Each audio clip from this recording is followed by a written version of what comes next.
dapat bertemu kembali dalam praktikum dasar biokimia gizi. Nah, untuk pertemuan pertama kita akan praktikum pengenalan alat terlebih dahulu. Nah, pengenalan alat ini nanti kita akan mengenal alat-alat yang akan digunakan pada praktikum dasar biokimia gizi. Silahkan bisa disaksikan dan juga disimak video berikut ini.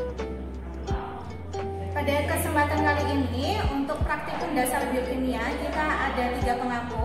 Yang pertama adalah saya, Zuriastianingrum MGZ, dan yang kedua adalah Ibu Sudrajah Warajati MGZ. Kemudian yang ketiga adalah Ibu Titi Dwi Novieti MGZ. Untuk praktikum pengenalan alat kali ini, alat yang pertama yang akan kita lihat adalah tabung reaksi kecil. Tabung reaksi kecil ini berfungsi sebagai tempat atau wadah sampel atau reagen dan sebagai tempat mereaksikan zat kimia dalam jumlah yang sedikit. Untuk cara penggunaan dari tabung reaksi kecil adalah ambil tabung reaksi, pegang dengan tangan kanan ataupun kiri, kemudian masukkan sampel yang akan direaksikan. Untuk alat yang kedua adalah rak tabung reaksi besar. Rak tabung reaksi besar ini berfungsi sebagai tempat untuk meletakkan tabung reaksi besar dalam jumlah yang banyak. Kemudian untuk cara penggunaan adalah letakkan tabung reaksi pada lubang-lubang yang tersedia di rak tabung reaksi. Untuk alat yang ketiga adalah rak tabung reaksi kecil. Rak tabung reaksi kecil ini berfungsi sebagai tempat untuk meletakkan tabung reaksi kecil dalam jumlah yang banyak. Untuk cara penggunaan, letakkan tabung reaksi pada lubang-lubang yang telah tersedia di tabung reaksi tersebut, di rak tabung. Nah, untuk alat yang selanjutnya, kita ada alat beaker glass. Nah, untuk beaker glass ini berfungsi sebagai tempat atau wadah sementara dari reagen ataupun juga sampel. Cara penggunaannya adalah reagen atau sampel dimasukkan ke dalam beaker glass. Alat yang selanjutnya adalah squid.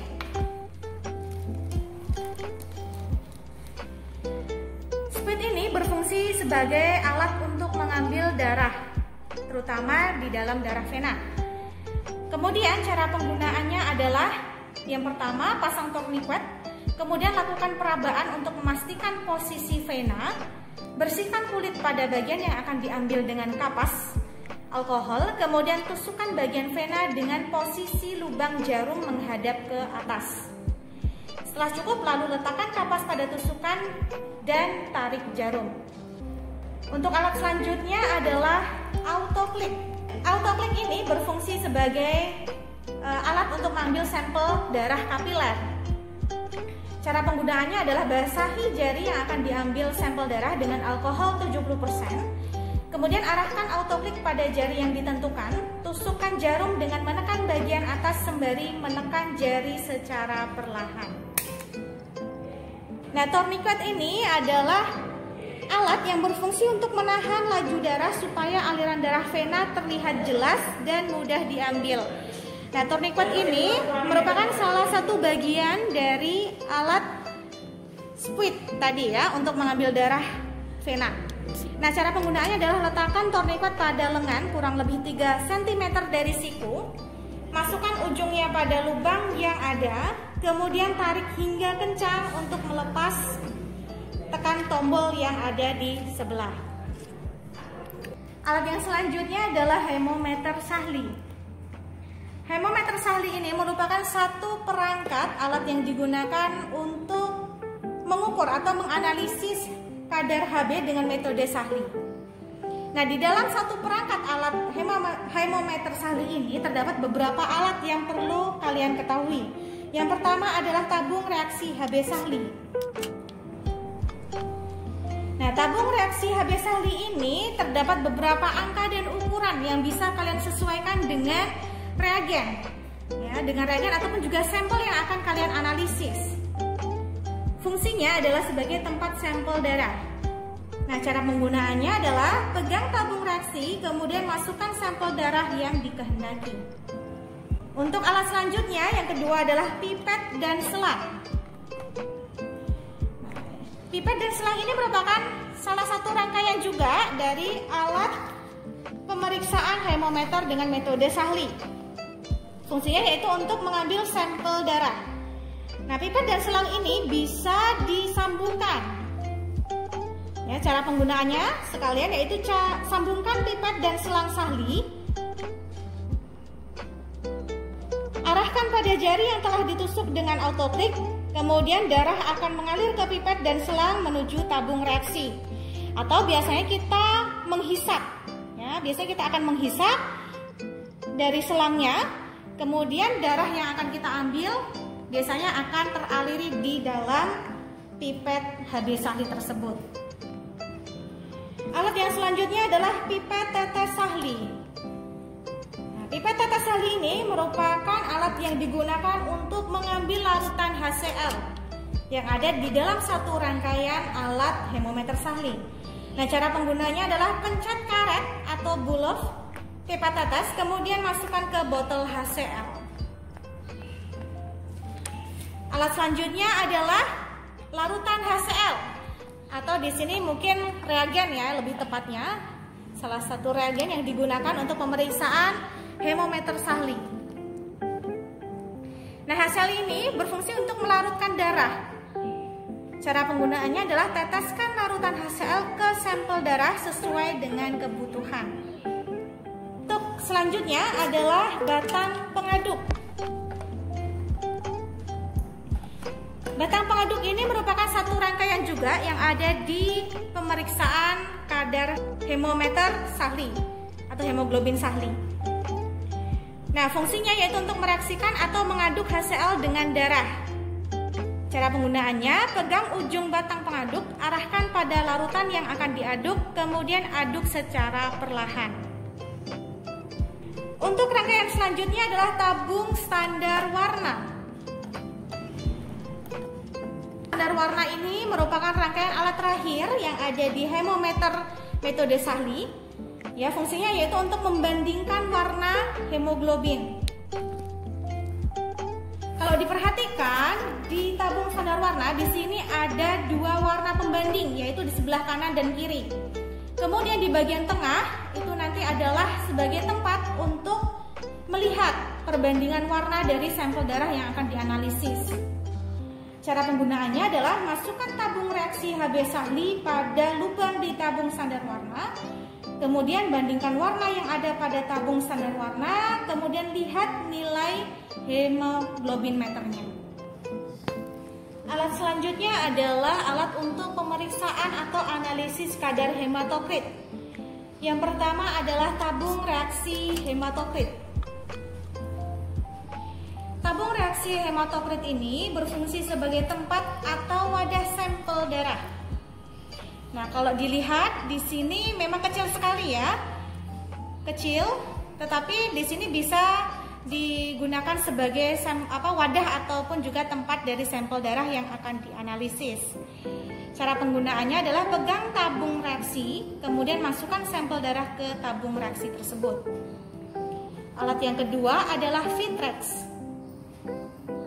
Nah, Vitrex ini terkadang ada yang menyebutkan sebagai dempul ataupun juga Vaseline. Nah, Vitrex ini berfungsi sebagai penutup sampel darah pada tabung HCT. Cara penggunaannya adalah buka tutup Vitrex, kemudian tutup tabung HCT dengan Vitrex. Caranya tusukkan tabung HCT yang berisikan sampel darah, kemudian diputar-putar tabungnya atau sambil ditekan. Kemudian alat selanjutnya adalah alat skala hematokrit. Alat skala hematokrit ini berfungsi sebagai alat untuk mengukur kadar hematokrit. Cara penggunaannya adalah lakukan pengambilan darah kapiler, sumbat tabung dengan Vitrex, letakkan tabung HCT yang sudah diisi sampel pada bagian tengah. Kemudian sesuaikan dan baca nilainya.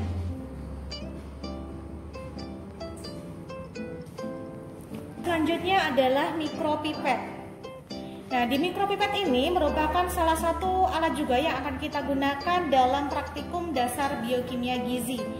Di sini ada 3 mikropipet dengan ukuran yang berbeda yang bisa kalian gunakan. Yang pertama yaitu ukuran 10 sampai 50 mikron.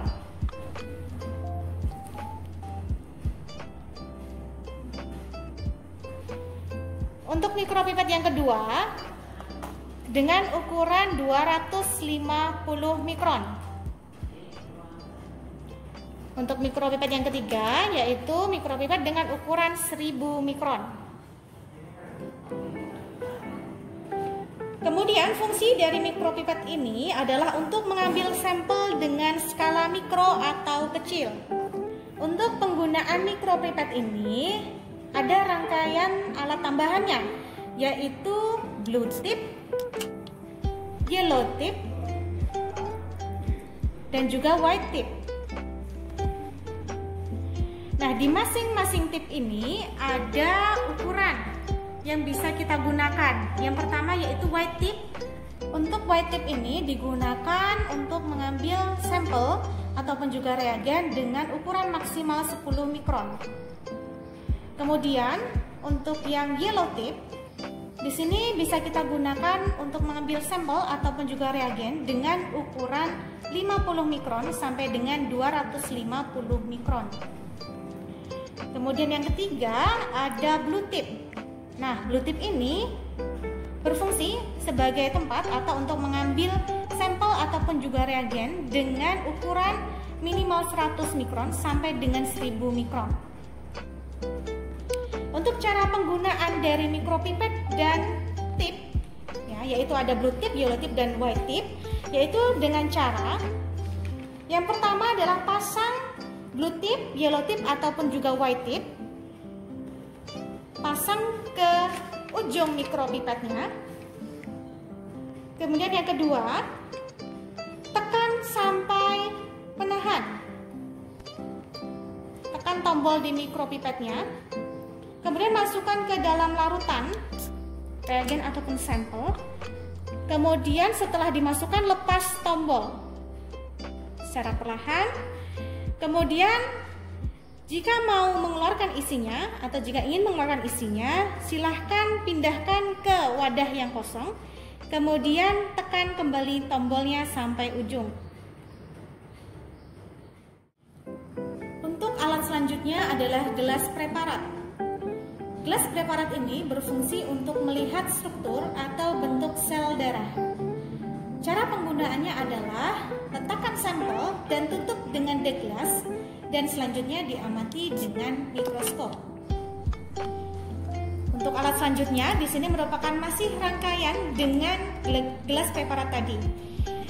Namanya adalah deglas.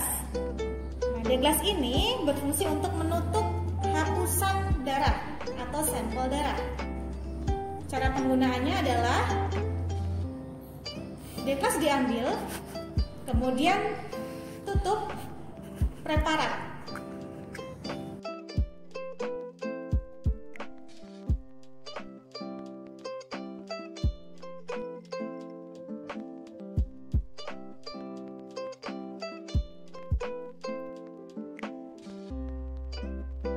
Nah, untuk alat selanjutnya adalah water bath. Water bath di sini berfungsi untuk membantu mereaksikan sampel dan juga reagen. Kita bisa melihat di sini ada beberapa bagian-bagian dari water bath. Yang pertama adalah tombol on off. Yang kedua adalah pengatur suhu. Di sini bisa kita atur suhunya sesuai dengan suhu yang akan kita gunakan untuk mereaksikan sampel dan juga reagen. Di sini dimulai dari 20 derajat Celcius sampai dengan 110 derajat Celcius. Selanjutnya di sini ada bagian penutup. Kita bisa membuka tutupnya jika ingin mereaksikan sampel dan reagen. Nah, di sini untuk mereaksikan sampel dan reagen, kita menggunakan penghantar air. Menggunakan penghantar air.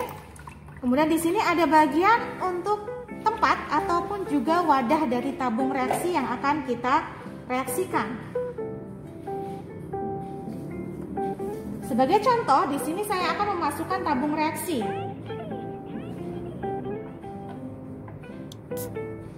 Nah, setelah dimasukkan, kemudian kita bisa menutup dari penutup water bath tersebut. Nah, setelah itu, kemudian setelah selesai, kita meniti dengan waktu yang sesuai dengan analisisnya, misalkan 5 menit, 10 menit, baru kemudian kita buka kembali dan kita bisa mengambil tabung reaksi yang sudah tereaksi dari sampel dan juga reagennya. Kemudian di sini saya akan menjelaskan sedikit terkait dengan SOP atau cara penggunaannya. Yang pertama adalah hubungkan stop kontak dengan sumber listrik. Yang kedua adalah water bath diisi dulu dengan air hingga rak terendam. Yang ketiga adalah tekan tombol hijau untuk menghidupkan water bath. Yang keempat adalah putar tombol suhu sesuai dengan pemanasan yang diinginkan. Yang kelima, masukkan sampel yang akan dipanaskan atau diinkubasi. Yang keenam adalah bila sudah selesai pemanasan atau inkubasi, sampel atau tabung reaksi tadi diambil. Kemudian yang ketujuh, putar suhu ke posisi 0. Yang kedelapan, tekan tombol hijau lagi untuk mematikan. Yang kesembilan adalah stop kontak dicabut dari sumber listrik. Nah, untuk alat selanjutnya adalah centrifuge. Nah, centrifuge di sini berfungsi sebagai alat untuk memisahkan antara plasma, serum dan juga endapan darah. Nah, di centrifuge ini ada beberapa bagian. Yang pertama adalah bagian waktu atau time. Nah, tombol waktu ini adalah tombol yang kita bisa gunakan untuk menentukan waktu. Waktu yang akan kita gunakan untuk memisahkan plasma, serum dan juga endapan darah. Pada bagian kedua di sini adalah ada pengatur dari kecepatan centrifuge, ada low dan juga high. Nah, di sini kita bisa memutar sesuai dengan kecepatan yang kita inginkan. Kemudian di sini ada bagian penutup dari centrifuge. Kemudian di bagian dalam di sini ada bagian sebagai tempat ataupun juga wadah dari tabung reaksi. Di sini bentuknya lubang-lubang. Ya, kalau bisa saya contohkan, saya akan memasukkan tabung reaksi. Kemudian saya masukkan ke bagian centrifuge. Seperti ini. Jika sudah selesai, ditutup. Kemudian kita atur dari waktu dan juga kecepatan. Kemudian setelah itu kita tunggu sampai selesai. Waktunya nanti misalkan kita setting 10 menit. Nanti selama 10 menit alat tersebut akan berhenti. Kemudian kita bisa membuka tutupnya. Kita bisa buka tutupnya. Dan juga kita bisa mengambil hasilnya. Nah, di sini juga saya bisa memperlihatkan hasil sampel yang sudah di centrifuge. Ya, sampel darah biasanya berwarna merah secara keseluruhan. Tetapi jika sudah di centrifuge atau sudah dipisahkan, di sini ada beberapa bagian yang bisa kita amati. Yang paling bawah yang berwarna merah di sini disebut endapan darah. Sedangkan yang atas warnanya bening, di sini disebut plasma darah. Kemudian untuk SOP dari centrifuge di sini bisa diperhatikan ya, mulai dari langkah pertama sampai dengan langkah 9.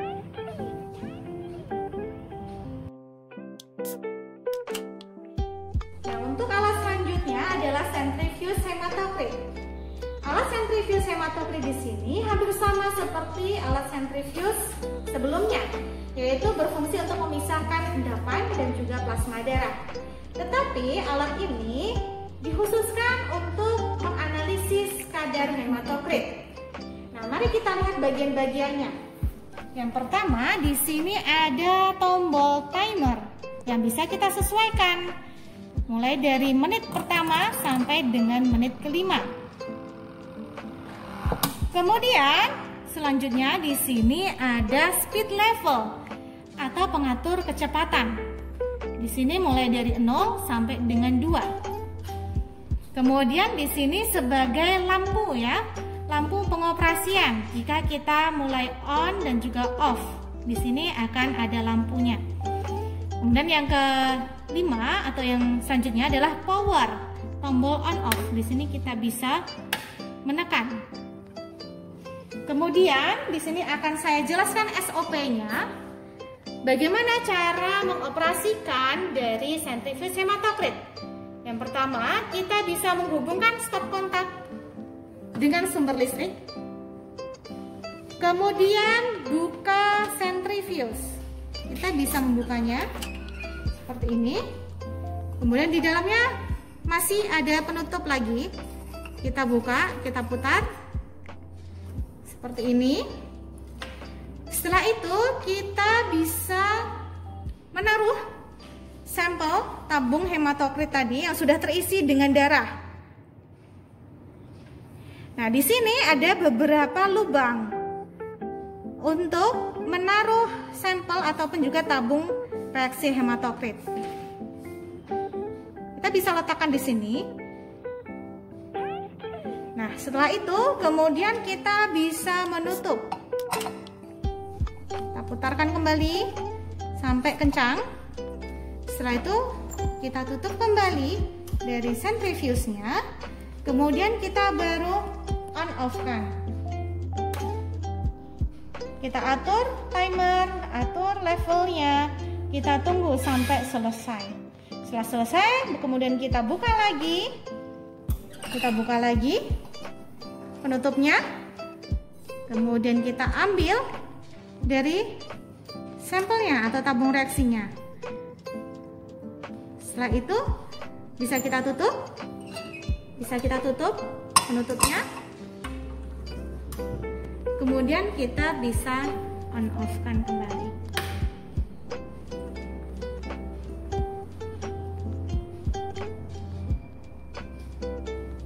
Nah, untuk alat selanjutnya di sini adalah fotometer. Nah, alat fotometer atau spektrofotometer di sini berfungsi sebagai alat untuk menganalisis kadar biokimia. Contohnya, misalkan untuk menganalisis glukosa, menganalisis protein, albumin dan lain sebagainya. Nah, untuk cara penggunaannya di sini ada tombol on off di bagian belakang. Kemudian kita bisa menganalisis sampel dengan cara memasukkan ke selang yang ada di sini.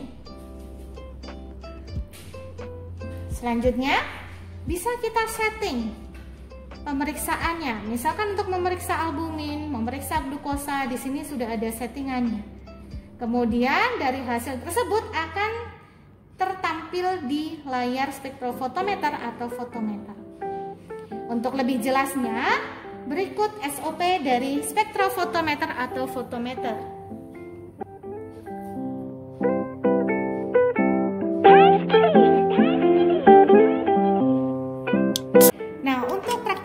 Identifikasi sel darah, kita menggunakan beberapa peralatan. Yang pertama adalah preparat.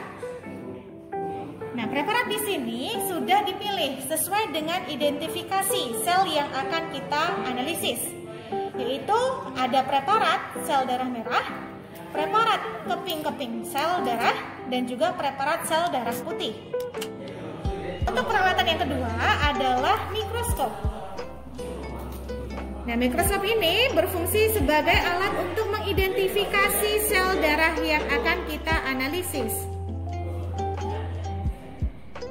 Di dalam mikroskop ini kita akan belajar bagian-bagian dari mikroskop. Yang pertama adalah eyepiece atau lensa okuler. Lensa okuler atau eyepiece di sini berfungsi untuk memperbesar bayangan yang dibentuk lensa objektif. Bagian kedua adalah stage atau meja benda.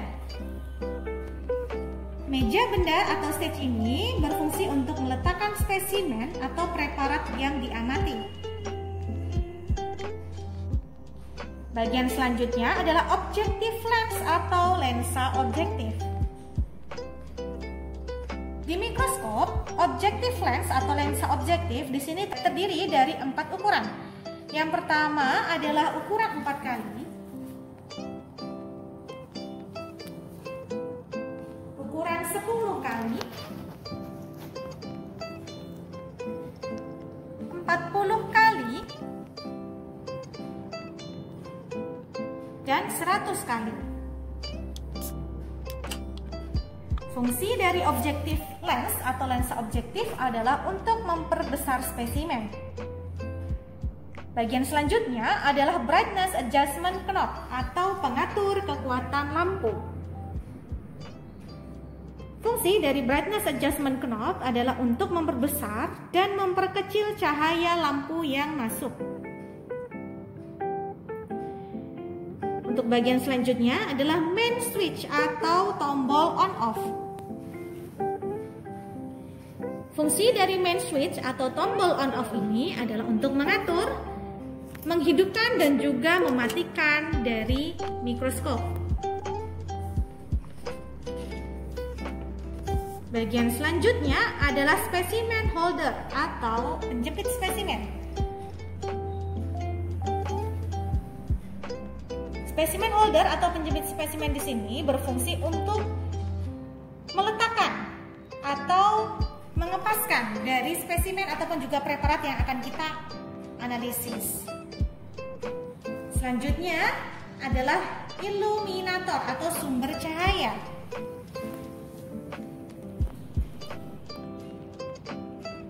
Selanjutnya adalah vertical feed knob atau skrup pengatur vertikal.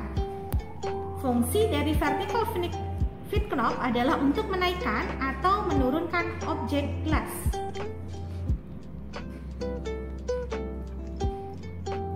Bagian selanjutnya adalah horizontal feed knob atau skrup pengatur horizontal. Fungsinya yaitu untuk menggeser ke kanan atau ke kiri objek gelas. Selanjutnya adalah bagian fine focus knob atau skrup fokus halus. Fungsinya adalah menaik turunkan meja benda secara halus dan juga lambat.